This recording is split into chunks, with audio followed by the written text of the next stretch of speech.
Confesso para vocês que é estranho, né? Primeira ceia que eu participo à distância, mas tenho certeza que nesse domingo de ressurreição, nesse domingo de Páscoa, né? Esse final de semana, ele faz parte de uma das duas festas que nós, como Igreja Batista Vida de Bauru, celebramos, né? Eu sei que Israel tem várias festas, mas essas duas nós celebramos, que é a festa da Páscoa e a festa do Pentecostes. Nós celebramos essas duas festas e nós vamos estar celebrando essa primeiro. Então eu quero que você entenda isso. Sexta-feira agora que passou, conhecida como a sexta-feira da paixão. O sábado que passou no dia de ontem é conhecido como o dia do silêncio. O sábado do silêncio. Só que esse domingo é conhecido como o domingo da ressurreição. O domingo onde Jesus ressuscitou. E eu quero que vocês entendam isso e recebam essas verdades para vocês. A morte de Cristo redimiu o seu passado e o seu pecado. Porém, a ressurreição de Cristo, ela projeta o seu futuro. Então nós temos que ter esse entendimento. E eu quero compartilhar essa mensagem tão especial. E eu gostaria de orar mais uma vez com vocês. Pai, em nome de Jesus, eu oro para que o seu amor, eu oro para que este dia profético, que o mesmo Espírito que ressuscitou Jesus, que habita em nós, possa estar aumentando a sua presença em cada casa, em cada lugar, onde alguém escutar essa mensagem, e que o Senhor possa vir com o seu amor e com o seu poder entre nós, e torne esse dia um dia memorável, torne esse dia um dia que jamais será esquecido por nós, em nome de Jesus, amém, amém.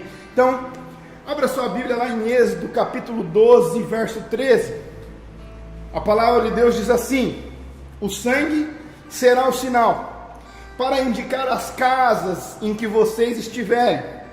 Quando eu vir o sangue, passarei adiante, e a praga da destruição não os atingirá, quando eu for ferir o Egito. E é muito interessante a gente saber disso, porque o que aconteceu no Egito representa o nosso passado. E é por isso que nós temos que ter um entendimento sobre a importância crucial do Antigo Testamento nas Escrituras. E é por isso que nós temos que amar a nossa Bíblia, porque a Páscoa se tornou a maior libertação que Israel já teve. Ali se estabeleceu uma nova perspectiva. A Páscoa não começou porque Jesus morreu, e a Páscoa não começou depois da morte de Jesus. A Páscoa, ela já existia, mas Jesus morreu na Páscoa, para que se cumprisse uma profecia que foi liberada lá atrás. Então, é muito interessante você receber essas verdades aí juntamente com a sua família, porque as Escrituras nós percebemos exatamente o que ela nos representa, a morte de Cristo para nós. Porém, no início da Páscoa, ela foi marcada pela maior libertação que Israel já teve, que foi a saída do Egito. E para nós, a maior libertação que nós temos é quando reconhecemos Jesus como nosso único e suficiente Salvador, e nós enxergamos Ele como o Cordeiro de Deus, que tira o pecado do mundo. Então observe isso.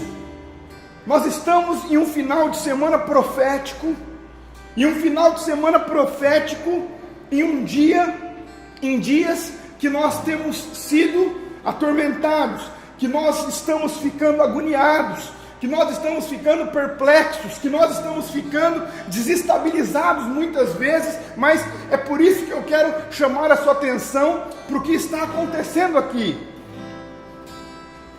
Quando nós vamos para o Evangelho de Lucas, capítulo 24, verso 1 a seguir, a palavra de Deus, ela diz assim: no primeiro dia da semana, ou seja, domingo, de manhã bem cedo, as mulheres tomaram as especiarias aromáticas que haviam preparado e foram ao sepulcro.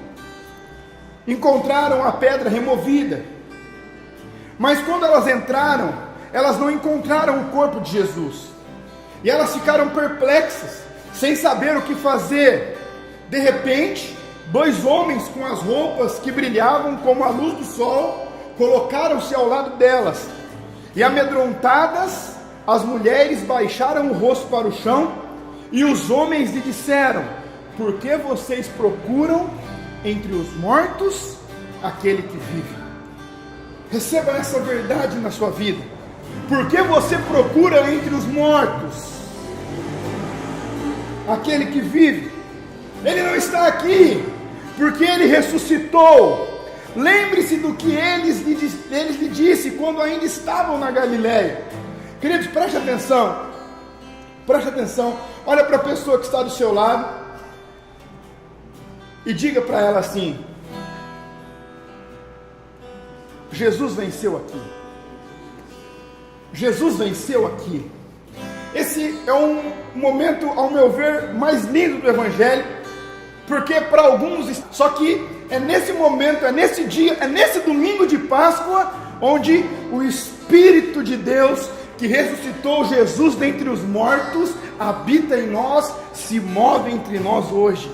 E eu quero falar para vocês, nós tínhamos uma viagem marcada para outubro, nós vamos marcar ela para o próximo ano, mas eu quero te incentivar. Este vai ser o melhor lugar que você vai conhecer. Eu tenho certeza disso.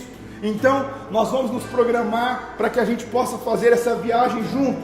Declare isso mais uma vez aí na sua casa. Jesus venceu aqui. Jesus venceu. O Cordeiro imolado ressuscitou. Todo parâmetro de comparação, de igualdade entre os deuses, caiu por terra naquele momento. Por quê? Jesus venceu a morte. E Ele ressurgiu da morte para a vida, para que nós pudéssemos ter a vida e vida eterna. Então, eu quero que vocês possam declarar isso aí. E agora nós podemos dizer: eu sou uma nova criatura, as coisas velhas já passaram, e eis que tudo se fez novo. A ressurreição de Cristo, ela projetou o seu futuro. O Egito não faz parte mais disso. Declare isso na sua vida. O Egito ficou para trás, os seus vícios ficou para trás, os seus problemas de casamento ficaram para trás. Por quê? Porque quando Jesus morre naquela cruz, Ele finaliza um tempo e começa um outro tempo. E é por isso que nós estamos aqui hoje pregando o Evangelho e acreditando que milhares de pessoas vão nascer de novo, porque Jesus já morreu numa cruz e Ele já ressuscitou, e o Espírito que ressuscitou Jesus, Ele habita em nós e Ele projeta o nosso futuro. Foi isso que aconteceu lá atrás. As famílias se reuniram lá em Êxodo, e elas mataram um cordeiro, e eles pegavam o sangue, e a direção foi: pega esse sangue e passe nos umbrais da porta. Já estava sendo projetado o que aconteceria com Cristo na cruz do Calvário: sangue e madeira. Só que dessa vez, Cristo seria o último cordeiro a ser sacrificado. Não ia precisar mais sacrificar animais depois de Cristo, porque o sangue dele era suficiente.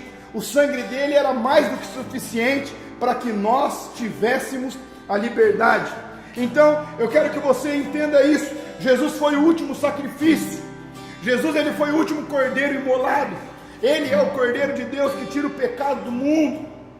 Quando Jesus exclama naquele madeiro, com seu sangue derramando assim: está consumado. Ele está falando assim: não é necessário mais sacrifícios. O véu já está se partindo. Daqui a pouquinho vocês vão ter livre acesso. Eu estou encerrando aqui o que eu vim fazer. Eu estou consumando o meu propósito em carne, para que vocês possam, num futuro breve, ter a vida eterna e ter a oportunidade de nascer de novo. Então preste atenção nisso. O que Jesus estava falando aqui? Não vai precisar mais de sangue nos umbrais, porque lá em 1 João 1,7 diz assim: porque o sangue de Cristo, o seu Filho, nos purifica de todo pecado. E aí entendam isso, entendam como o Antigo Testamento e o Novo Testamento, como as Escrituras caminham juntos. Porque quando o anjo da morte, o anjo da vingança passasse, e ele enxergasse o sangue nos umbrais, ele não entraria. E em nome de Jesus, eu declaro isso agora, na sua casa, que o sangue de Jesus marque agora a sua família, para que quando essa praga estiver passando, ela não alcance a sua casa, em nome de Jesus, que o sangue de Jesus te proteja. O Egito ficou para trás, e eu quero que vocês entendam, porque esse momento que nós estamos vivendo, trancados dentro de casa, é muito parecido com o livro de Êxodo que nós acabamos de ler. Eles também tinham que ficar dentro de casa, até eles pegavam aquele sangue, depois eles faziam a refeição com o animal, e eles marcavam ali os umbrais, e eles entravam dentro da casa e esperavam passar. E eles ficaram temerosos enquanto a praga estava passando, mas graças a Deus o Egito ficou para trás. Esse momento é semelhante porque nós estamos dentro de casa. E quantos de nós estamos temerosos enquanto essa praga está passando? Só que eu quero falar para você, quando o anjo da morte passou lá em Êxodo, tinham pessoas dentro daquelas casas que elas não mereciam ser salvas. Mas quando o anjo passava e ele viu o sangue, ele não questionava quem estava lá dentro, porque o sangue era o sinal que quem estava dentro daquela casa não iria morrer e não iria ser atingido pela praga. E o que mudou com Jesus? Nada.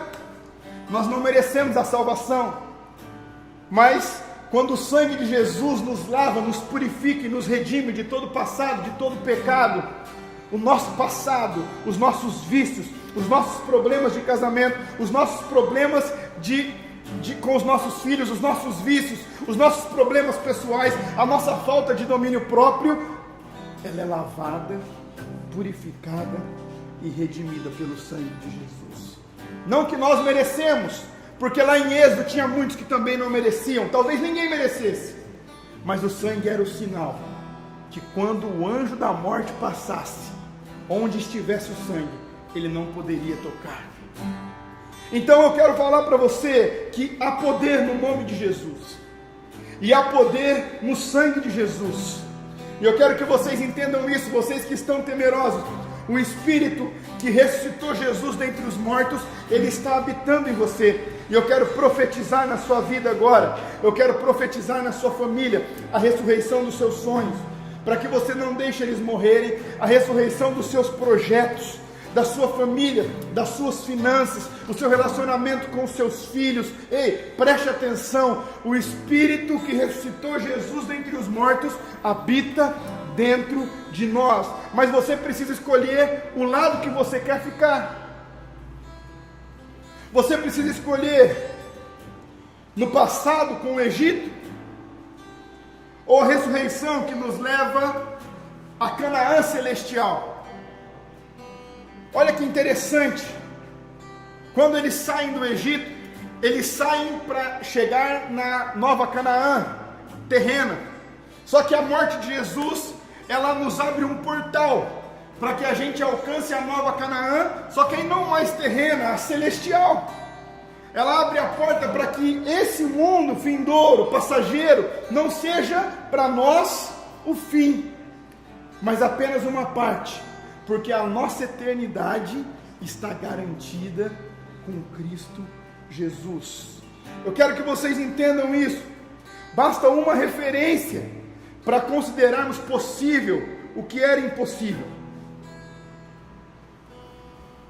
Às vezes eu atendo algumas pessoas, e essas pessoas elas vêm falar comigo, e elas falam assim, depois que elas concluem a sua história: pastor, então, não tem mais jeito para mim.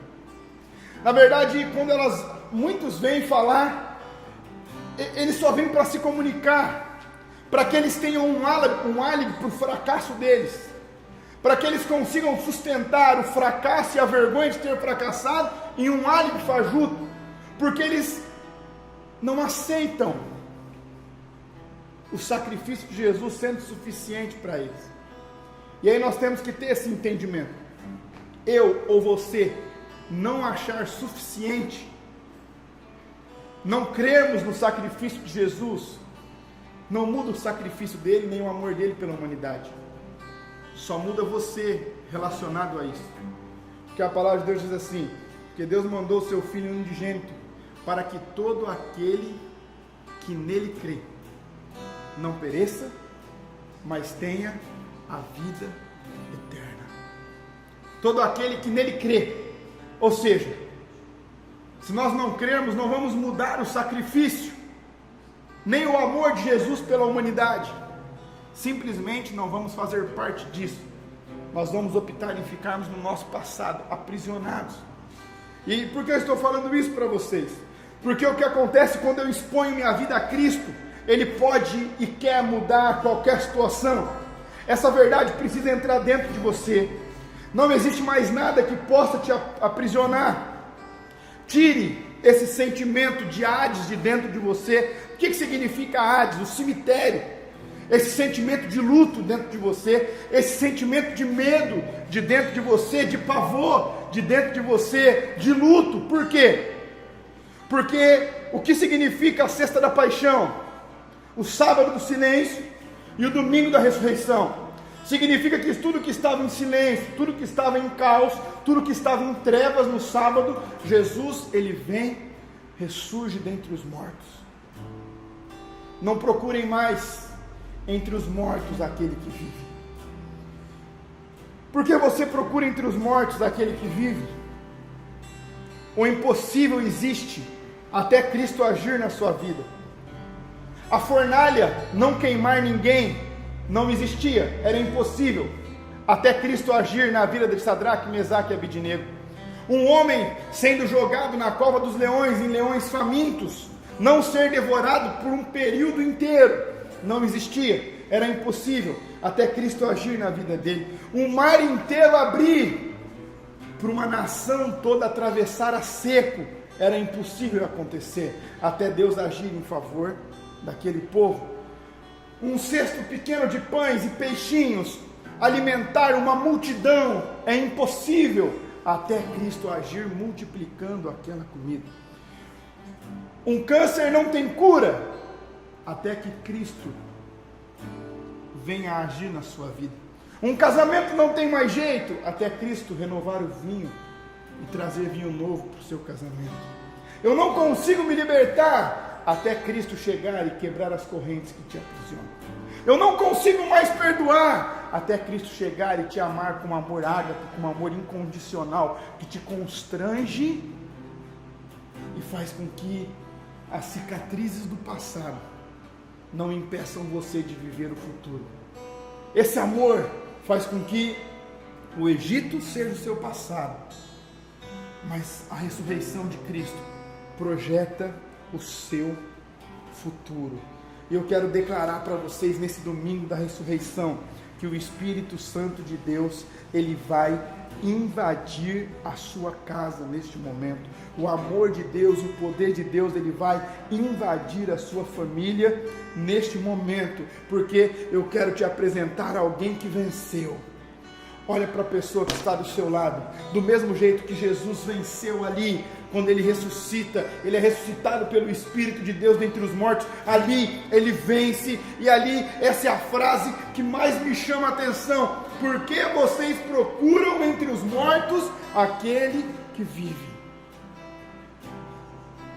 Você quer testificar do poder ressurreto de Jesus?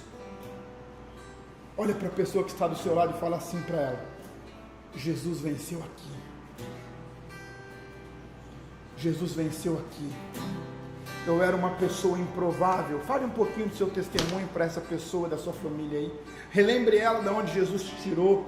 Relembre ela de onde Jesus te libertou. Relembre ela o que Jesus fez com o seu casamento. Relembre ela o que Jesus curou na sua vida. Relembre o que Jesus está fazendo em você. Relembre aí o que Jesus está fazendo em você. Você é a maior prova que Jesus vive e trabalha por você. Mais uma vez, declare aí na sua casa: o sangue será o sinal que nenhuma praga poderá tocar na sua vida e nem na sua família. Mas agora esse sinal não é mais na madeira, agora esse sinal não são mais nos umbrais, mas em você. Mas em você. Nós não merecíamos ser salvos, mas pelo sangue pelo poder que há no sangue de Jesus e pelo poder que há no nome de Jesus, nós temos acesso a esse portal da salvação. Eu quero liberar algo sobre a sua vida agora. Jesus ressurreto, Jesus, Ele ressuscita sonhos, Ele ressuscita projetos, Ele ressuscita o amor que já não existe mais pelo seu cônjuge, Ele ressuscita o relacionamento quebrado entre você e seus filhos, Ele ressuscita a sua incredulidade. Eu quero motivar você a pegar essa pregação e manda para os seus amigos, não importa se são católicos, ateus, se são espíritas, se são do candomblé, se são do umbanda, se não gosta de crente, porque Jesus vive. Jesus vive e Ele transforma qualquer indivíduo que se expõe a Ele. Qualquer indivíduo que o reconhece, qualquer indivíduo que crê, Ele tira e coloca para você viver o seu futuro. Esse é o poder do nome de Jesus. E eu quero motivar você, quando nós somos transformados, como nós somos expostos ao Evangelho, nós não conseguimos mais viver da mesma forma que antes. E essa semana nós tivemos aqui um drive-thru, onde algumas pessoas trouxeram alimentos, outras trouxeram itens de higiene pessoal, outras vieram ofertar ou vieram dizimar aqui, e elas receberam uma oração para que elas fossem abençoadas, para que o Espírito de Deus viesse sobre elas. E essa semana nós vamos fazer mais uma vez. Eu quero que você fique atento às nossas redes sociais, porque nós vamos divulgar o dia e o horário que nós vamos estar aqui, e aí você pode vir trazer um alimento, trazer produtos de higiene pessoal, porque nós vamos abençoar outras pessoas. Você pode trazer o seu dízimo, pode trazer uma oferta, porque quando você chegar aqui, nós vamos orar para você, nós vamos abençoar a sua vida, porque nós acreditamos que o Cristo que transformou as nossas vidas, que nos abençoa, que nos sustenta, que nos protege, que nos provê, que nos dá acesso à vida eterna. Preste atenção, o caminho para a vida eterna não existe, é uma pessoa. Jesus é a porta, Jesus é o caminho, e é esse Jesus que nós cremos, que está nos protegendo, que está nos guardando, enquanto essa praga está passando. E quando ela passar, nós vamos poder abrir as nossas portas e falar mais uma vez: o Egito ficou para trás, e nós vamos marchar para o nosso propósito, e nós vamos marchar para o nosso futuro, em nome de Jesus. A equipe de louvor pode vir aqui. Eu quero que você agora feche os seus olhos aí, e que durante essa canção você se sinta abraçado pelo amor de Deus, que você se sinta tocado e constrangido pelo amor dele, que você possa sentir ele tocando agora na sua casa, na sua vida, na vida da sua família, que o poder de Deus, que nesse dia profético, domingo da ressurreição, que o Espírito Santo de Deus, que ressuscitou Jesus dentre os mortos, ele possa se manifestar aí na sua casa, que ele possa agora derramar um bálsamo sobre as suas feridas, que ele possa tocar agora na sua vida com a paz que excede todo o entendimento, em nome de Jesus, em nome de Jesus.